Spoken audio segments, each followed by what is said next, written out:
Abusia enya yeka. This week we know Mc Yaa Yeboah or the chopping board. Mc Yaa Yeboah ya buki no. Afa asɛm a obeka ye prior to that the Lumba wawuo na ema mienu etwe kunadie homanson. Ne yiri panyine Madam Akosua Serwaa. I say court enim say ono na Lumba yere. Ene ne yere ketua that's ne second wife odobroni. I so no social media the news say Lumba yere no. Omo twi kunadie homanson. Eno no ana Mc Yaa Yeboah abege kana adwan kire Lumba the first wife Akosua Serwaa. Na comedian ne so oh TikTokers for no Eddie Mc Yaa Yeboah asɛm ama no. Mama wo kire mu no akire wa adwen ama me. Ewo comment section. Aha yi Penyah block media. Meso say ne di mu. Obe like video no that about subscribe button so na click the notification icon for latest update. Tan be kire wa adwen ama me. Ewo comment section. Meso so ba so no a share video for so anya bi ahwe. Eddie to me there. Many Freddy. This is my first time. Mama who say obi awuo na kunadie no. Manso aba ho amana kwa copy court. Me who be that? What is it? That Lumba we living legend. That Lumba a legend. What bobra was as wo wu ani wati so asa bobla. Asam crazy. When the friends say living legend, dead legend. Otias ye obobla. Ni wati was say jedini wa bobra we living legend, dead legend. That Lumba wu ye no. And say e mana be hia me no. Madam Akosua Serwaa aw ye Lumba, that Lumba the first wife legally omko ware e wo Germany montene so. E ho na ware don ni biara e course e wo ho no mo. Ana fe ne second wife, allegedly second wife. Madam Odobroni, I was a friend Serwaa Broni. Serwaa Broni, Lumba the second wife. Oh no. E social media, any programs a Lumba echo, and the name say Lumba ehede no. But according to Busan for the omu nim Odobroni. Court ensin say bibia say kire say Lumba awale Odobroni. The court enim eye Akosua Serwaa, Madam Akosua Serwaa. It now no banta no abegina do kura marriage certificate. Any baby mama. Any do kura akoda. Do kura marriage certificate. Any do kura Lumba eba. No homanson. Ena yetwe omienu ye hu do akotena kunani apaso akodi kuna. Oda say ema asem no Akosua Serwaa ene de court.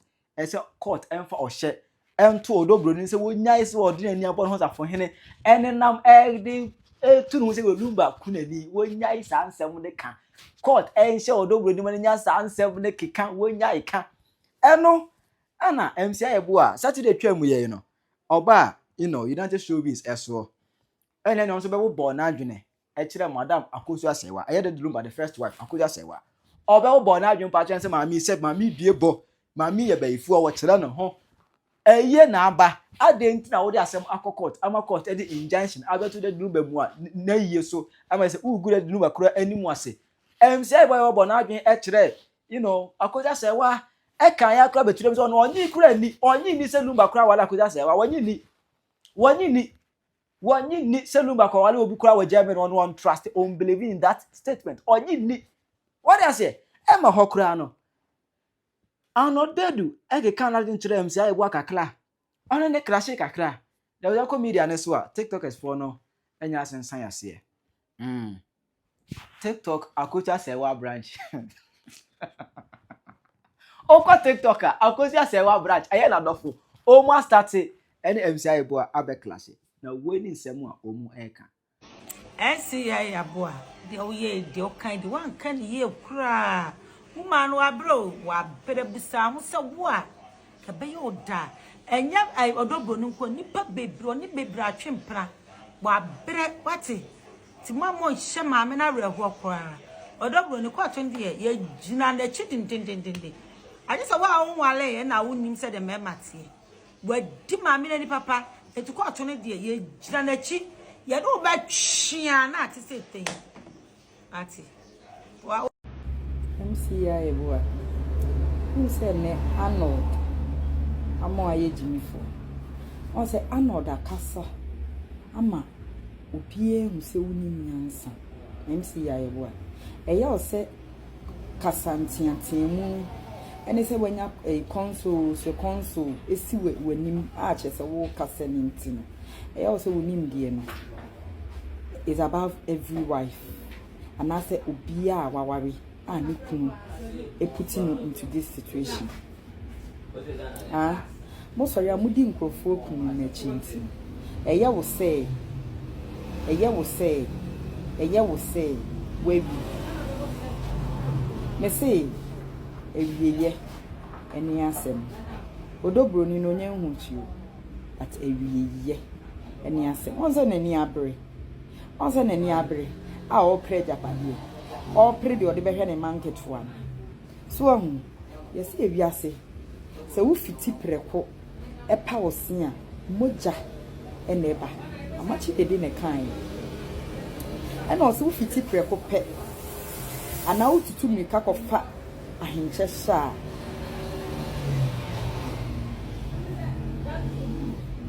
Suma humani.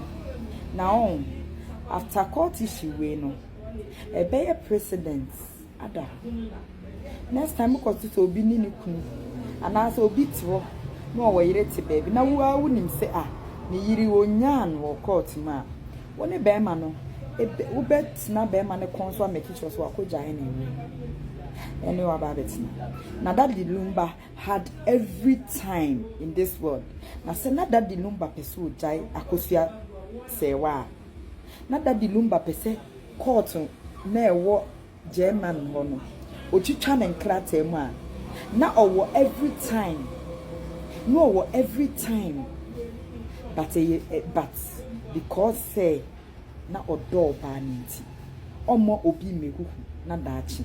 Bia bekeka nti na ojai ade no se de wo bia because onim se daachi se bibi sia oba ne ma no ene benya se e wo ne niema ene ne bibia so but onim se ye de a Akosua Serwaa ne ma na odobro ni awo mu no on tutu o maseda eno ti na dadi Lumba me nyansem mu no he made that decision say obema maame na wawe no awo nti echina ukokot na ka che ose maame no oye legit wife then away na away maame no she has every right to fight for what is hers and her children because that the Lumba na kasa before I will be wu o ka che ye say na yire Akosua Serwaa ontumi poison da enti wa wo tenchen na wano endru baby ano wano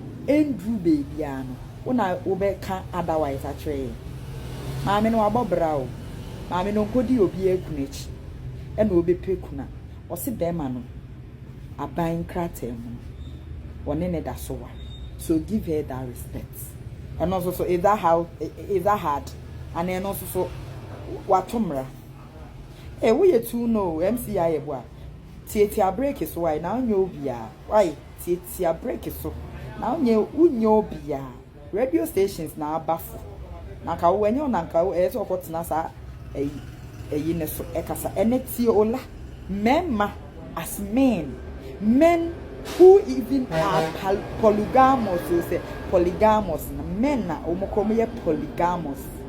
Look at the sensible thing omo de no kre eni ye eni amamre ena ato obi antimi ma ayi odobroni embeye kuna because say oni Lumba na neti obi ansoma ne say oni Lumba ankotena na say na Lumba dona as she claims say Lumba ne na wo 5 na say be ma ne dowa be me bie ni ho odowa obetena ne wa wo 5 a ne yiri penity baby a went me ankokot anko twem ama metena se anwaro e wo Ghana mo agro menu so na mo de mundi nkrofo okumechi na me say this are your karma, this will be your karmas mo betena ho abre at the long run de ne dia no obeba ba befa because you see the ade wo no or the nsabenku energy makra. Mc Yaa Yeboah, I'm so disappointed in you for saying this.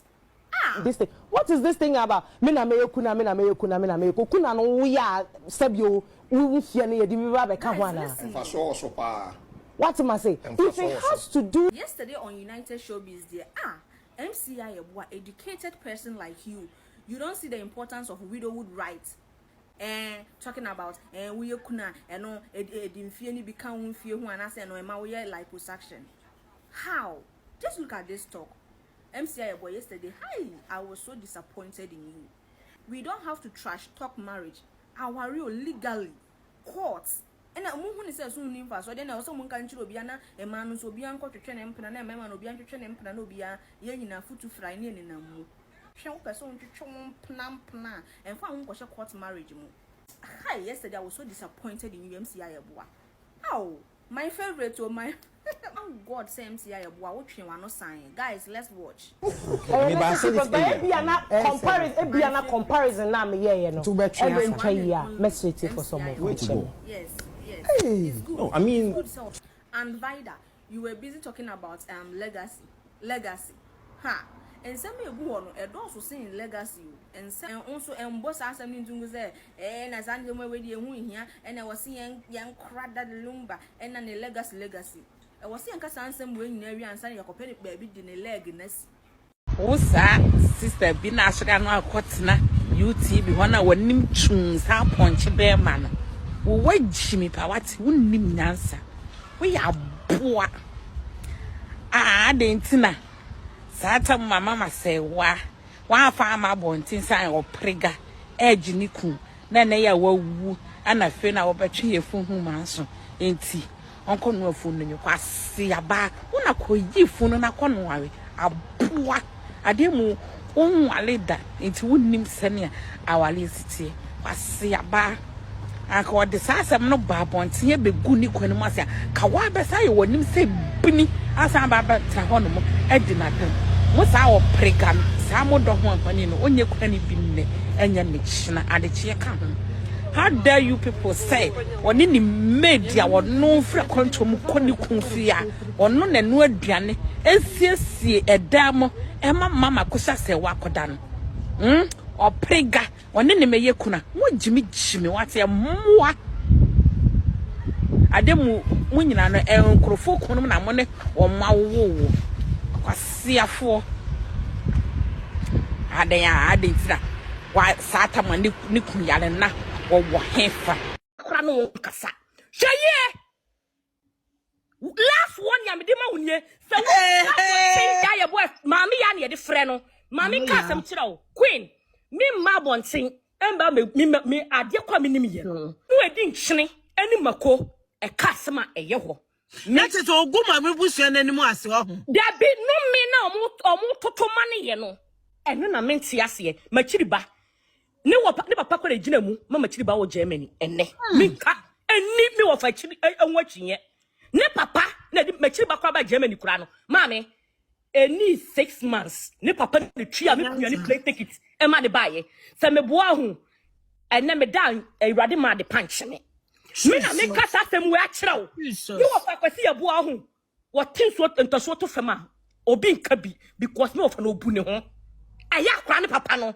obuni ho papa sa akwa pese me yini maami ada jabda edia oh mani tente eno me suye me fra bi maami nua ba kona me ka kye e fra ne mama tik ye ma Akosua nua ma Grace classmate na danfo pa no ena me ka sem we akye akora we maami ya enkope esan embesan ya busua no wo nya abusua ni ma lumba tunsuka wo beju wonu so free mampon wo free mampon so ta kruwi wo maami ye kroboni ofro krobodum ase hweye no akope emusuo ambe kan ya ye tinkyen ya yenim wo hwe asem no bi di akire ba me kama no tum eti na mayi miami profile no me ko fa fake profile miami profile na me dia ba abonten no what did you papa tempo papa kura no kasa hweye last one ya me de ma wunye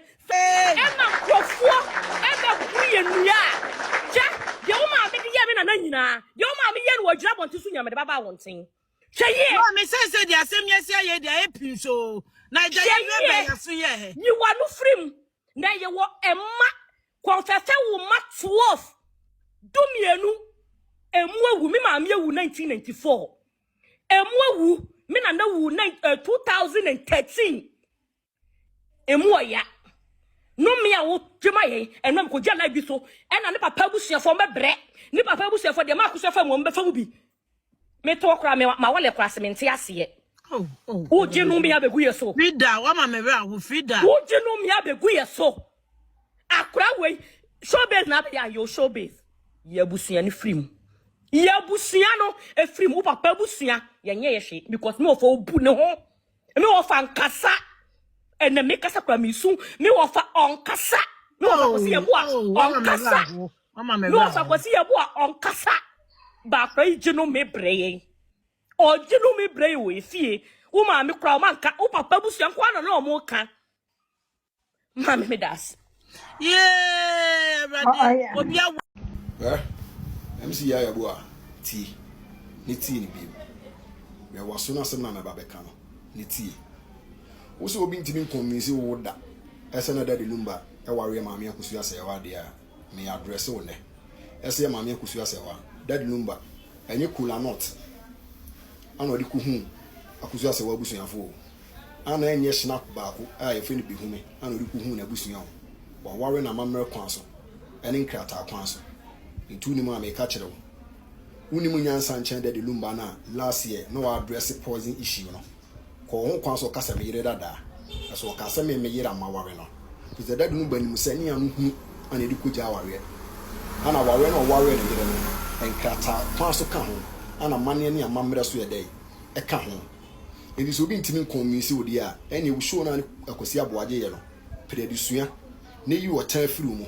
na obi ntimi sisa no kura ni da ana kontompo ntimi nya no kura da so they say bi so ntimi frɛ papa so say ye bone edi se wuni mu a ene me ka kire wo on say papa shi betina show no so no obi hyase se wo ka no kura na mo attack ne personal you people were forcing papa shi say won admit say onimo odo bruni ese odo bruni ye daddy Lumba yire na wo Yaa Yeboah no e dia evidence na betimi dia ba say odo bruni daddy Lumba ware no ya maame Akosua Serwaa de pictures fly on social media no so e kire na ware abusua de ene your friend say white wedding no pictures nyina ho edisa sadio mo se mo de odo bruni no na daddy Lumba no ware no na no je maame Akosua Serwaa mo nkofo odo bruni ni wedding pictures me kire yi nkofo odo bruni ni wedding pictures me kire yi ya maame Akosua Serwaa de evidence aba e kire sa papa no ware no na wo tina wo show no so aka say unye convince da